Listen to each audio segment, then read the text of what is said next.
Hello friends, மே 21, 2024 இன்றைய தங்கம் மற்றும் வெள்ளியின் விலையை பற்றி பார்க்கலாம். முதலில் வெள்ளியின் விலையை பற்றி பார்க்கலாம். நேற்று 1 கிராம் 101 ரூபாயாக இருந்த வெள்ளியின் விலை இன்று கிராமிற்கு 2 ரூபாயும் 10 கிராமிற்கு 20 ரூபாயும் குறைந்துள்ளது. அதன்படி இன்று 1 கிராம் 99 ரூபாய்க்கும் 10 கிராம் 990 ரூபாய்க்கும் 1 கிலோ 99,000 ரூபாய்க்கும் விற்பனையாகி வருகின்றது. அடுத்து 24 கேரட் ஆபரண தங்கத்தின் விலையை பற்றி பார்க்கலாம். இன்று கிராமிற்கு 40 ரூபாயும் 8 கிராமிற்கு 320 ரூபாயும் குறைந்துள்ளது.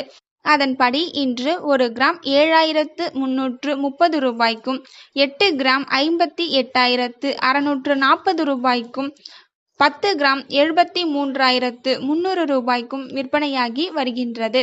அடுத்து 22 கேரட் ஆபரண தங்கத்தின் விலையை பற்றி பார்க்கலாம். இன்று கிராமிற்கு 40 ரூபாயும் 8 கிராமிற்கு 320 ரூபாயும் குறைந்துள்ளது. அதன்படி இன்று 1 கிராம் 6,860 ரூபாய்க்கும் 8 கிராம் 54,880 ரூபாய்க்கும் 10 கிராம் 68,600 ரூபாய்க்கும் விற்பனையாகி வருகின்றது. தேங்க்யூ ஃபார் வாட்சிங்.